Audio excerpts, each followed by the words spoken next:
이사야서 시즌2의 7번째 시간입니다. 이번 시즌에는 이사야서의 전체를 보는 건 아니고요. 전반부인 39장까지만 묵상을 하게 됩니다. 그 전반부의 결론이 바로 오늘 우리가 함께 보고 있는 35장입니다. 이사야서는 계속해서 심판과 회복의 대조가 반복되고 있죠.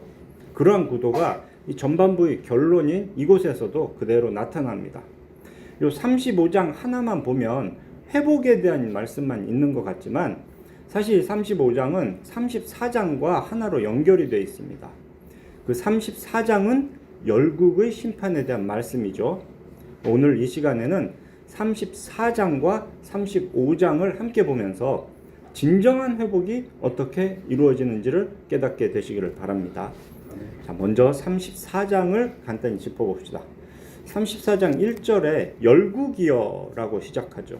그런데 그 열국이 그 다음 5절, 6절, 9절을 보니까 에돔이라고 딱 특정이 됩니다. 그러니까 열국의 대표가 에돔이다. 그 에돔에 대한 심판으로 열국에 대한 심판을 전체를 말씀하시는 거죠. 이게 참 이상합니다.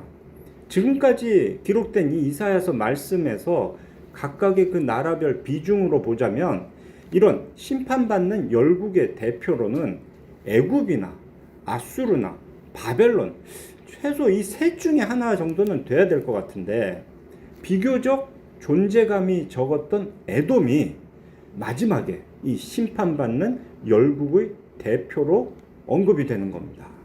그 이유가 무엇일까요? 왜 하나님은 꼭 집어 에돔을 심판받는 열국의 대표로 말씀을 하실까요? 그 이유는 에돔이라는 나라가 에서의 후손이기 때문입니다. 에서는 누구냐? 야곱의 쌍둥이 형이죠. 이삭의 두 아들 에서와 야곱, 이 쌍둥이 형제는 성경에서 제일 중요한 형제입니다. 그들이 중요한 이유는 그 둘이 하나님의 택하심의 가장 분명한 표지가 되기 때문입니다. 오늘 우리는 완전한 회복, 궁극적인 회복에 대한 하나님의 약속을 지금 보고 있는데요. 이런 말씀을 볼 때 사람들은 이런 질문을 하게 됩니다. 아, 그렇군요. 그러면 그때가 되면 그때를 위해서는 저는 무엇을 하면 될까요? 내가 무엇을 하면 내 인생의 회복이 될까? 내가 무엇을 하면 이런 구원을 이루게 될까? 그런데 하나님의 뜻은 분명합니다. 내가 무엇을 해서 되는 게 아니고요. 하나님께서 우리를 어떻게 회복시키는가. 요거를 분명히 알라고 하십니다. 그리고 그런 하나님을 영원토록 신뢰하라. 하나님을 신뢰하는 것, 믿음이 우리가 할 일인 거죠. 그러니 우리는 특별히 에돔에게 임하는 그 심판의 말씀을 보면서 먼저 하나님의 그 택하심에 대해 분명하게 알아야 되겠습니다. 그런 관점을 가지고 이 35장의 회복의 말씀도 봐야 되는 거죠. 창세기 처음부터 그 이야기들은 진행이 됩니다. 아담 이후로 모든 사람은 죄로 인해 타락했습니다. 그래서 자기 죄 때문에 모든 사람이 죽음의 심판을 받습니다. 그런데 하나님께서는 그 중에 어떤 사람을 택하셔서 영생을 얻도록 예정하셨습니다. 예정의 대상이 웨스트민스터 신앙고백을 보면 정확하게는 어떤 사람들과 천사들을 택하셔서 라고 되어 있어요. 예정의 대상은 사람과 천사 이 둘입니다. 그런데 오늘은 사람에 대해서만 우리가 이야기를 해보겠습니다. 어떤 사람은 영생을 얻도록 예정하셨고 다른 사람은 영원한 죽음, 영사에 이르도록 예정하셨다. 이걸 좀 어려운 말로 선택될 자와 유기될 자가 태초부터 정해져 있다는 겁니다. 그 선택과 유기를 가르는 기준은 무엇일까요? 오직 한 가지입니다. 하나님의 선하신 뜻, 하나님의 작정이죠. 하나님은 그 작정에 따라 세상을 창조하셨고요. 그 작정에 따라 세상을 운행하십니다. 이 운행하는 것을 섭리라고 또 특별히 이야기하죠. 그 작정 중에서 구원받을 사람에 대한 작정, 그러니까 누가 구원을 받을 것인가에 대한 작정을 우리는 특별히 예정이라고 합니다. 하나님의 예정은 언약을 통해서 사람들에게 알려집니다. 계시된다라고 하죠. 아담 언약, 노아 언약, 다음 아브라함 언약에서부터 그 하나님이 택하신 백성의 범위가 구체화되었습니다. 아브라함의 씨, 그의 후손이 구원을 얻는다. 그 첫 번째 대상이 바로 이삭이죠. 조카 롯도 아니고 양자 종 엘리에셀도 아니고 또 여종이 낳은 이스마엘도 아니었다. 오직 아내 사라를 통해 낳은 아들 이삭 한 명이 그 언약의 자녀, 택하심을 받은 자였습니다. 그렇게 아브라함에게는 이삭 한 명이었고요. 그 이삭의 아들은 둘이죠. 이제 여기서 나타나는 겁니다. 에서와 야곱. 그 둘에서 하나님의 예정의 특징이 드러나는 겁니다. 선택과 유기의 예정. 이것을 웨스트민스터 신앙고백에서는 이중 예정이라고 보여줍니다. 우리에게 알려주죠. 그걸 주보에 실어놨습니다. 성경은 처음부터 끝까지 구원의 대상에 대해서 선택과 유기라는 이중 예정을 말씀하십니다. 그러니 우리는 이 이중 예정을 믿음으로 고백해야 됩니다. 똑같이 언약의 조상인 이삭에게서 태어났는데 게다가 이 둘은 한날 한시 한 배에서 태어난 쌍둥이입니다. 다를 게 전혀 없단 말이죠. 조건적으로 보면. 그런데 에서는 버려지고 야곱은 택하심을 받습니다. 그래서 이 두 형제가 하나님의 그 뜻, 이중 예정의 가장 분명한 표지가 되는 거죠. 이에 대한 설명이 신약성경 로마서 9장에 아주 자세하게 기록이 되어 있습니다. 우리 로마서 9장을 한번 펼쳐놓고 말씀을 들읍시다. 신약성경 252쪽입니다. 로마서 9장의 말씀 같이 보면서 들으시기 바랍니다. 소제목이 이렇게 되어 있죠. 약속의 자녀, 약속의 말씀. 그러니까 언약의 자녀에 대한 말씀을 하시는데요. 10절을 보면은 리브가가 우리 조상 이삭 한 사람으로 말미암아 임신하였는데, 그다음 11절 그 자식들 두 아들이죠. 그들이 아직 나지도 아니하고 무슨 선이나 악을 행하지 아니한 때에 무엇을 따라? 택하심을 따라 되는 하나님의 뜻이, 이 하나님의 뜻이 작정이죠. 행위로 말미암지 않고 오직 부르시는 이로 말미암아 서게 하려 하사. 그리고 13절 기록된 바 내가 야곱은 사랑하고 에서는 미워하였다 하심과 같으니라. 그러니 그들을 택하는 기준은 딱 하나입니다. 하나님께서 야곱을 사랑하셔서 영생으로 택하시고 에서는 미워하셔서 그냥 그의 죽음에 버려두신, 유기하시는 것이다. 이 둘을 가르는 기준은 에서나 야곱이 인생을 살면서 무엇을 했느냐, 그 인생을 어떻게 살았느냐, 또는 행하지는 않더라도 무슨 마음을 갖고 살았느냐, 이런 게 전혀 아니라는 겁니다. 오직 하나님의 뜻 하나입니다. 야곱은 사랑하고 에서는 미워하였다. 이게 하나님의 뜻인 거예요. 그런데 많은 사람들은 이러한 예정, 이런 기준을 불공평하다고 말합니다. 아니, 사람이 착하게 살면 구원받아야지. 사람이 최선을 다해서 율법을 지키고 선을 행하면 구원해 주셔야지. 어떻게 그거하고 상관없이 그냥 누구는 사랑하고 누구는 미워하시냐. 어떻게 이걸 기준으로 할 수가 있느냐. 불공평하다. 그런데 이게 말이 안 되는 거죠. 그 어떤 사람도 구원받기에 합당할 만큼 착하고 율법을 지키고 선을 행할 수가 없단 말이죠. 아담 이후로 모든 인간은 전적으로 타락해서 아무도 온전한 선을 이루지도 못하고 율법을 지키지도 못합니다. 그런 중에 하나님께서 어떤 사람을 불쌍히 여기시고 사랑하신 거예요. 그래서 그 사람을 구원해 주십니다. 그러면 구원받은 그 사람은 그 은혜에 감사할 뿐이지 더 이상 무엇을 하나님께 따지겠습니까? 그래서 로마서 9장 14절에서 바울이 이렇게 말하죠. 그런즉 우리가 무슨 말을 하리요? 하나님께 불의가 있느냐? 그럴 수 없느니라. 이사야서에서 보면 아주 군데군데 토기장이 이야기가 나옵니다. 예레미야서도 나오고요. 이제 신약에 가면 토기장 이야기가 계속 반복이 됩니다. 그게 이 이야기입니다. 하나님의 절대 주권을 말하는 거죠.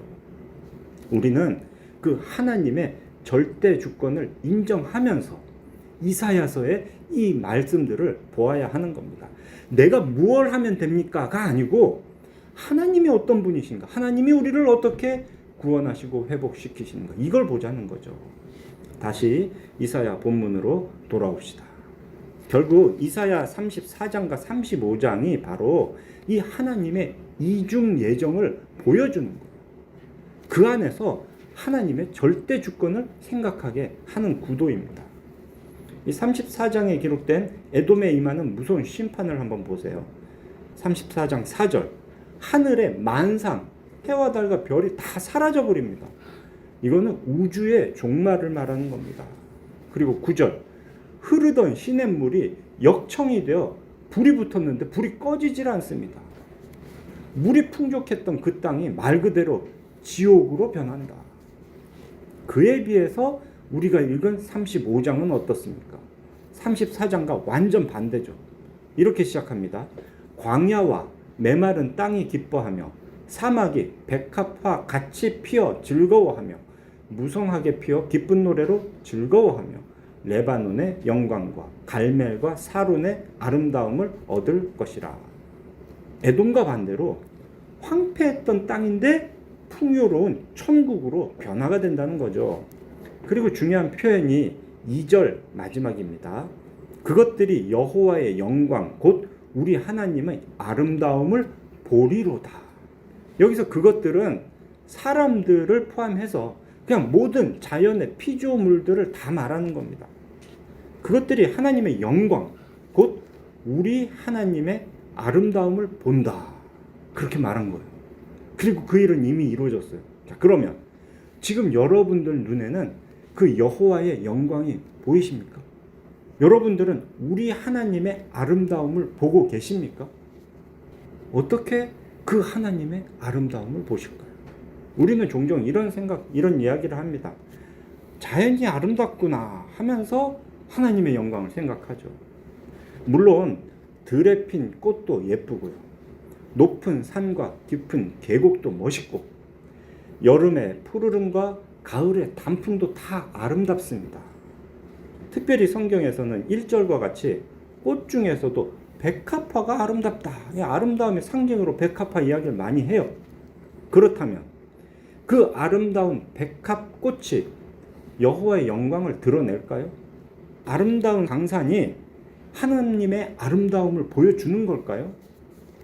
레바논, 갈멜, 사론 언급이 되죠.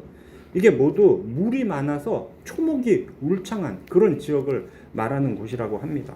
자, 그런 푸른 숲이 우리 하나님의 아름다움을 보여줄까요? 답은 분명합니다. 하나님은 예수 그리스도를 통해 여호와의 영광을 보여주십니다. 드러내셨습니다. 예수 그리스도를 통해 하나님의 아름다움을 우리가 보게 되는 거예요. 꽃을 보고 하는 게 아니고요. 아름다운 자연을 보고 우리가 하나님을 보는 게 아닙니다. 예수 그리스도를 통해 하나님을 봅니다. 하나님은 이사야를 통해서 이제 이때 기준으로는 앞으로 오실 예수 그리스도를 미리 말씀해 주시는 겁니다. 우리가 아름다움이 뭔가, 아름다운 게 무엇인가에 대해서 잘 생각해야 됩니다. 우리가 조금 전에 불렀던 찬송가 88장 1절 가사에서 무엇을 두고 아름답다라고 했나요? 무엇이 아름다운 것인가? 자, 그런데 이것도 질문이 잘못됐습니다. 제가 늘 하는 말이 있죠. 진리가 무엇이냐? 라고 묻는 건 질문이 잘못됐다. 진리가 누구입니까? 라고 물어야 된다. 왜? 그 진리가 우리를 자유롭게 해 주시니까. 무엇이 우리를 자유롭게 하는 게 아니고 누가 우리를 자유롭게 하느냐. 이게 중요한 거거든요. 무엇이 아름답습니까도 잘못된 질문인 거예요. 누가 아름답습니까? 예수 그리스도가 아름답습니다. 가사는 분명합니다. 구주 예수님은 아름다워라 라고 해요. 그 다음에 뭐 백합화, 빛나는 새벽별 나오는데 그거는 구주 예수님의 아름다움을 설명하려고 꺼낸 건데 그것마저도 부족해서 형언할 길이 없다라고 찬송한단 말이에요. 아름다운 건 백합화가 아니고요. 밤하늘의 별이 아름다운 게 아닙니다. 예수 그리스도가 아름다우신 분입니다. 예수 그리스도가 하나님의 영광을 우리에게 보여주시는 분입니다. 결국 이 35장 전체는 그 메시아이신 예수께서 오심으로 이루어질 일들에 대한 예언인 거죠. 우리가 뭔가를 해서 얻는 게 아니고요. 하나님께서 무엇을 하셔서 이루어지는 것이다.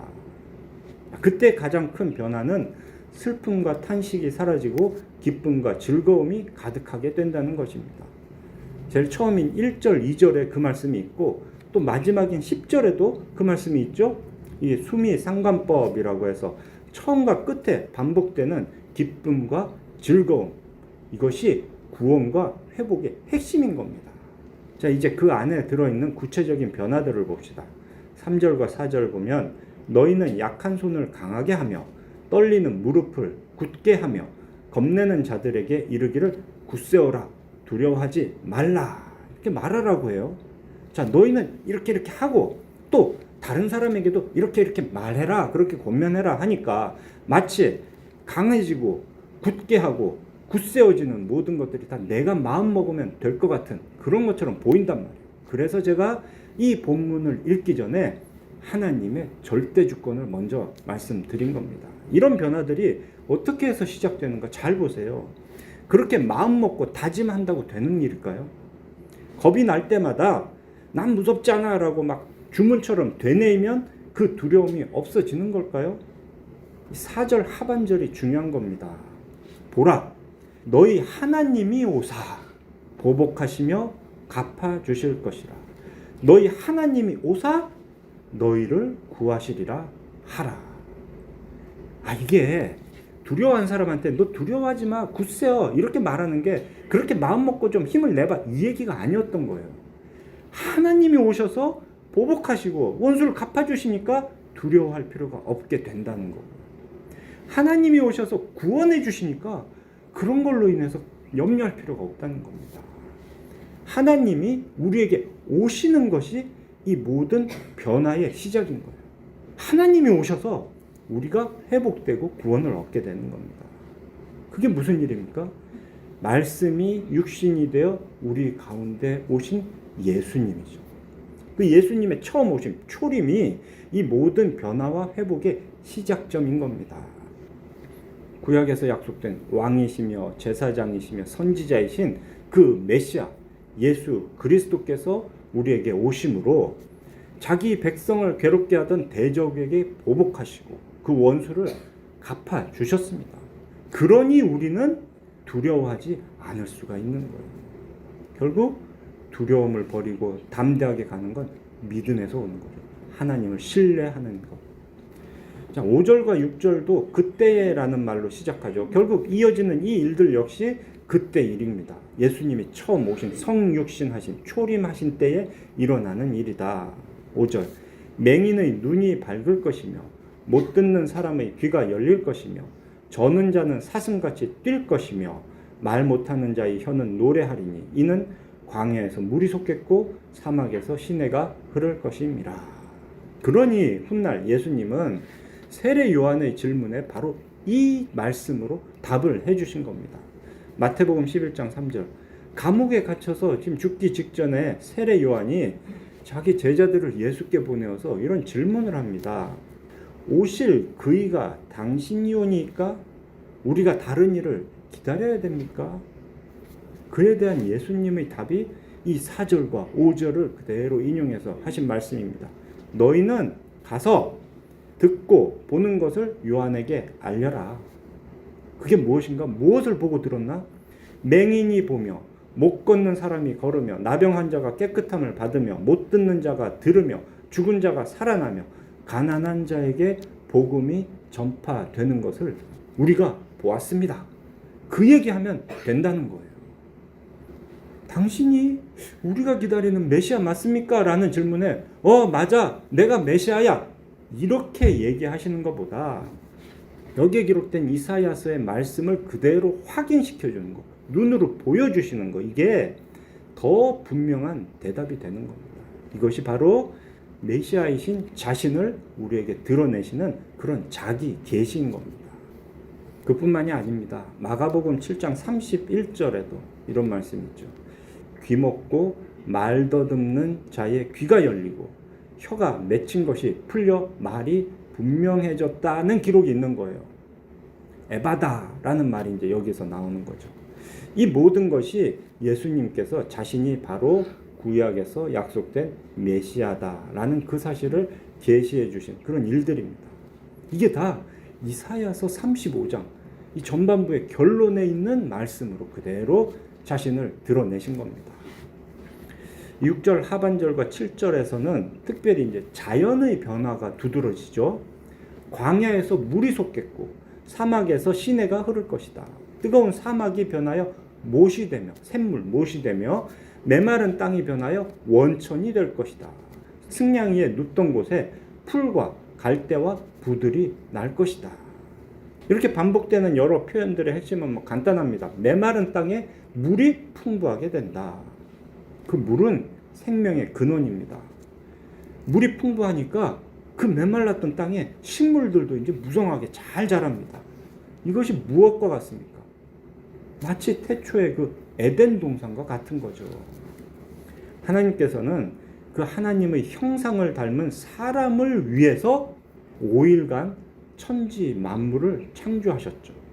이것이 마치 마지막 날에 새하늘 새 땅으로 변화되는 것을 미리 예표해 주는 말씀인 겁니다.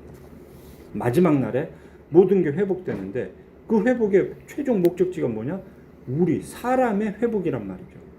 근데 그 택하신 백성을 회복시키기 위해 하나님은 먼저 대적을 심판하시고 그들에게 원수를 갚으시죠. 자, 그리고 이와 같이 자연을 변화시키십니다. 그렇게 해서 자기 백성들이 회복됐을 때 온전한 삶을 살게 환경을 다 만들어 주시는 거죠. 그리고 그 회복의 절정으로 거룩한 길이 열린다라고 말씀을 하십니다. 9절 거기에 대로가 있어 그 길을 거룩한 길이라 일컫는 바 되리니. 자, 이 길이라는 주제가 또 이사야에서 아주 중요하죠. 앞에 2장 2절과 3절에서 이미 이와 같은 길에 대한 말씀이 나왔습니다. 말일에 여호와의 전의 산이 모든 산 꼭대기에 굳게 설 것이요 모든 작은 산 위에 뛰어나리니 만방이 그리로 모여들 것이라. 모여드는 뭔가 큰 길이 뚫린단 말이에요. 그게 오늘 여기서 말하는 그 거룩한 대로입니다. 많은 백성이 가며 이르기를 오라 우리가 여호와의 산에 오르며 야곱의 하나님의 전에 이르자. 그가 그의 길을 우리에게 가르치실 것이라. 그 거룩한 길을 우리가 그 길로 행하리라. 그 길 따라 가는 게 이게 마지막 때의 모습인 거죠. 그게 오늘 본문에서 큰 대로 마치 고속도로와 같은 그런 길로 묘사가 되는 겁니다. 그 길이 2장에서는 어디로 가는 길이었어요? 시온산 꼭대기에 있는 여호와의 전으로 가는 거였습니다. 근데 그 산이 모든 산보다 높다고 그랬어요. 높은 산으로 가는 길이라고 하니까 이제 요때 그림으로 생각하면 굉장히 오르막을 우리가 가야 된다. 아이고야, 그 길 가기 참 어렵겠다. 이런 생각을 할 수가 있는데요. 오늘 보니 그 길이 그냥 큰 길입니다. 대로. 요즘 말로 하면 고속도로가 그냥 뻥 뚫린다는 겁니다. 고속도로는 길도 넓고 길도 똑바르고 아주 경사도 그렇게 심하지 않게 만듭니다. 그렇게 고속도로처럼 곱게 뚫린 길로 아주 빠르고 편안하게 갈 수 있습니다. 높은 언덕길을 올라가는 꼬불꼬불한 길이 아니었던 거예요. 하나님께서 열어주시는 길은 대로입니다. 시편 84편 5절에서 시인이 이렇게 노래한 걸 여러분들 기억하시죠? 주께 힘을 얻고 그 마음에 시온의 대로가 있는 자는 복이 있나이다. 그러니 오늘 본문에서 말하는 거룩한 길, 앞에 2장에서 말했던 그 길, 이것은 이제 시편의 표현으로 하자면 시온의 대로라고 할 수가 있는 거죠. 그 시온의 대로는 분명 넓고 고든 길입니다. 그 길에 올라타면 바로 하나님 나라로 쭉 갈 수 있는 길이에요. 그런데 아무나 그 길을 갈 수는 없습니다. 이게 중요한 거예요. 이게 에서와 야곱을 가르는 겁니다. 심판받는 에돔과 구원받는 하나님의 자녀들을 가르는 거예요. 첫째, 깨끗하지 못한 자는 지나가지 못한다. 그 길에 아예 진입이 안 되는 겁니다. 왜냐? 그 길은 오직 구속함을 입은 자들을 위하여 만들어졌기 때문이다. 구속함을 입은 자들, 그들이 곧 깨끗한 사람들인 거예요. 그러니까 구속함을 못 받은 자들은 깨끗하지 못해서 그 길을 못 가는 거고. 근데 여기서 표현을 우리가 잘 봐야 됩니다. 구속함을 입었다? 깨끗해졌다? 내가 뭔가를 해서 된 게 아니라는 거예요. 내가 몸을 잘 씻으면 되는 게 아닙니다. 이건 수동태로 기록이 되어 있는데요. 깨끗해진 것도 자신이 한 일이 아닌 거예요. 하나님께서 어떤 사람을 택하셔서 구속하셨는데 그 결과 그 사람이 깨끗해지는 겁니다. 우리는 이걸 알죠. 칭의라고. 거룩해진다, 깨끗해진다. 그게 내가 깨끗해지고 거룩해져서 된 게 아니라 하나님께서 우리에게 너 거룩하다, 너 깨끗하다라고 여겨주시기 때문에 그렇게 되는 거다. 칭의의 은혜가 우리가 그 길에 들어가는 시작인 겁니다. 다음으로 8절 끝에 우매한 행위는 그 길로 다니지 못할 것이며, 요거는 좀 해석에 여러 가지 의견들이 있습니다. 우리 성경대로 보자면 우매한 자는 마치 깨끗하지 못한 자와 마찬가지로 그 거룩한 길에 들어가는 것 자체가 허용되지 않는 그런 사람이다. 이렇게 이해를 할 수가 있죠. 그런데 어떤 학자들은 이렇게 해석하기도 합니다. 비록 우매한 자라 할지라도 그 길에서 방황하지 않을 것이다. 이렇게 본다면 아무리 부족해도 연약해도 그 길로 일단 올라간 사람들, 그러니까 하나님이 너 깨끗해 이 길로 가봐 라고 한 사람들이라면 그 길에서 길을 잃어버릴 리가 없다는 거예요. 그 길에 올라서면 반드시 목적지 하나님 나라에 도달할 것이다. 그만큼 확실하고 안전한 길이다. 이걸 표현하는 겁니다. 여기에서는 우리는 성화와 견인의 은혜를 볼 수가 있는 거죠. 게다가 구절을 보면 그 길에는 사자가 없다고 그래요. 으르렁대는 그 사자가 없답니다. 사나운 짐승이 그리로 올라가지 않는다고 합니다. 이스라엘 사람들은 먼 길을 이렇게 험한 길을 갈 때 항상 사자나 무서운 짐승이 나타나는 걸 두려워했는데 그런 짐승이 전혀 아예 진입을 못하는 그런 것이 바로 이 시온의 대로인 겁니다. 사자와 사나운 짐승은 사탄을 비유하는 거죠. 예수께서 오셨다 해도 아직 사탄이 완전히 무적행에 갇힌 것은 아닙니다. 그런데 우리는 이걸 분명히 알아야 돼요. 사탄이 으르렁대는 소리가 들리고 그의 날카로운 이빨과 발톱으로 겁을 주는 것이 우리 눈에 보여도요. 그것은 결코 이 시온의 대로를 걷고 있는 우리를 어떻게 할 수가 없습니다. 왜? 이 길로 들어오질 못하니까요. 마치 울타리 안에서 으르렁대는 사자를 우리가 동물원에서 보는 것과 똑같은 겁니다. 기껏해야 그 길에서 멀리 떨어진 곳에 그것도 사슬에 묶인 채로 우리에게 겁을 줄 수 있는 것. 이게 지금 사탄이 할 수 있는 유일한 것입니다. 우리가 할 일은 하나님을 신뢰하는 거예요. 하나님을 신뢰해서 그것들을 두려워하지 않으면 이제 그건 우리에게 아무런 영향을 줄 수가 없는 거예요. 그렇게 할 수 있는 건 역시 오직 구속함을 받은 자만의 특권입니다. 자, 마지막으로 여호와의 속량함을 받은 자들이 돌아오되 노래하며 시온에 이르러 그들의 머리 위에 영영한 희락을 띠고 기쁨과 즐거움을 얻으리니 슬픔과 탄식이 사라지리로다. 기쁨과 즐거움에 대해서는 처음에 말씀을 드렸고요. 여기서 여호와의 속량함을 받은 자들, 이것도 수동태로 기록이 된 겁니다. 훗날 예수 그리스도께서 십자가에 달리셔서 우리의 죄값을 모두 치르심으로 우리를 죄의 노예 상태에서 속량해 주시죠. 하나님께서 하시는 일입니다. 그 속량함을 받은 자들이 이러한 은혜를 누리게 됩니다. 자, 이렇게 해서 이 35장 각 구절들을 살펴보았는데요. 다시 한번 크게 볼게 있습니다. 자, 앞뒤로 기쁨과 즐거움이 감싸고 있다. 이건 이미 말씀드렸고요. 다음으로 주목할 표현이 4절과 10절입니다. 4절을 보면 너희 하나님이 오셔서 보복하시며 오셔서 갚아주실 것이다. 너희 하나님이 오셔서 너희를 구하시리라.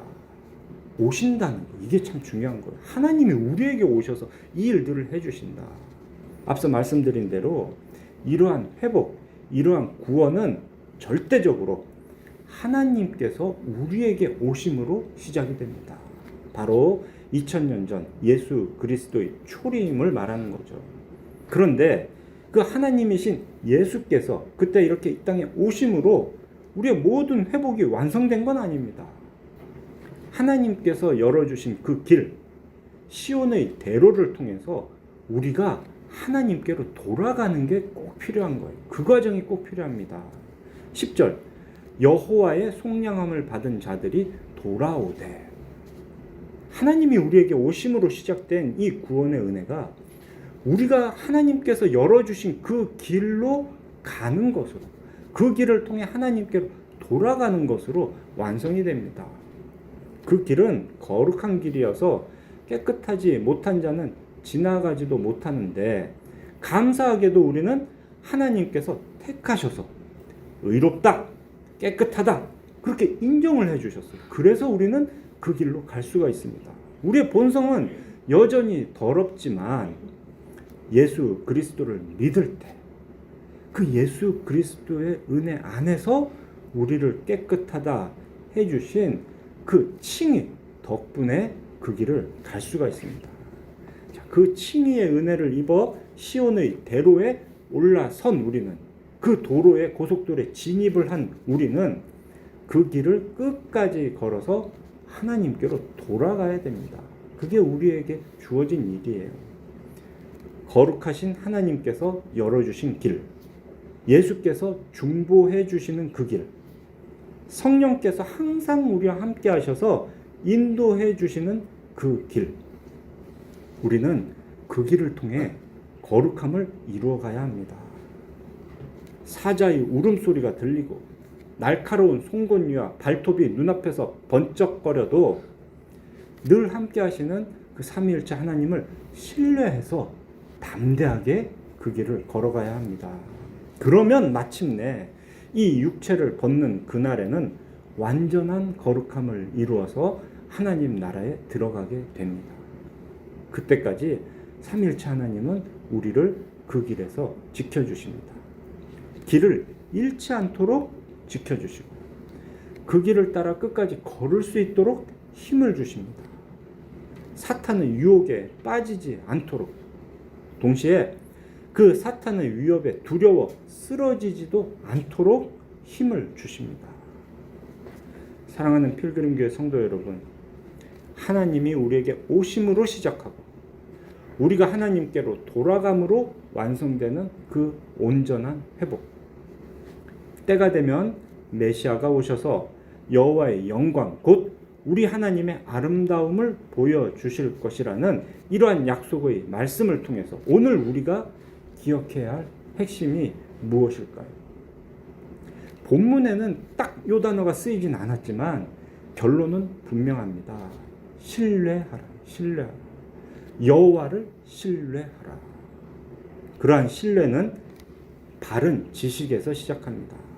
우리에게 오셔서 우리의 죄를 속량하시고 영원토록 우리와 함께 하시며 지키시고 보호하시고 인도하시는 예수 그리스도를 늘 바라봅시다.